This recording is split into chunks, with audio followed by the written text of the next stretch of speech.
भोजी खाई घर को फेरुवा बेले रास्तार ओलटिला बोलेरो 12 जन आहत।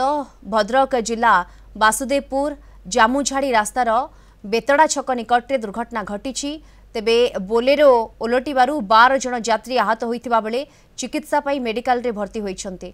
चूड़ामणी हाट निकटरू बुद्धिराम विश्वाल झीर चतुर्थी भार नहीं बोलेरो रे राजकनिका ओलाभर जाइतिले। चतुर्थी भोजी खाई सारी घर को फेरुवा बेले बेतड़ा छक निकट में ड्राइवर भारसाम्य हराइबारु गाड़ी नयनजोरी को ओलटी पड़ा। आहतों को उद्धार कर तुरंत बासुदेवपुर मेडिकल रे भर्ती कर तीन जन अवस्था गुरुतर थिबारु सेमानकु अधिक चिकित्सा पाई भद्रक और कटक को स्थानांतर करा जायछि।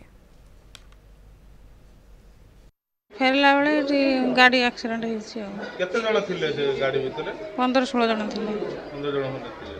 कोन अवस्था वर्तमान समस्त? हम कार मुंड फाटी जाइछि, कंबर फ्रैक्चर होइछि। फोन बाघर ना रिसेप्शन को जाइथिले।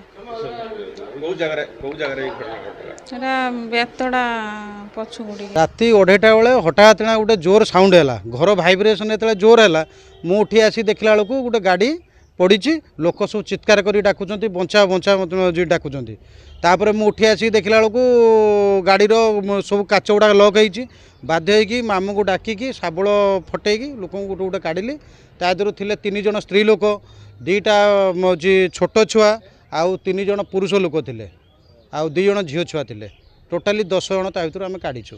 इंजोर्ड सिवियरली इंजोर्ड 2 जन होती गोटे छोट पिलाटा गोटे स्त्री लोकटे आ बाकी सब माने एक्सटर्नल इंजुरी है इंजुरी किसी है कि बहुत लोकर आंठू भांगी आंठू पर प्रेसर पड़ी अंटा भांगी जाइए गोटे 2टा छुआ पिला गोड़र हाड़ भांगी अच्छी इंजुरी है 10-11 जन आसते।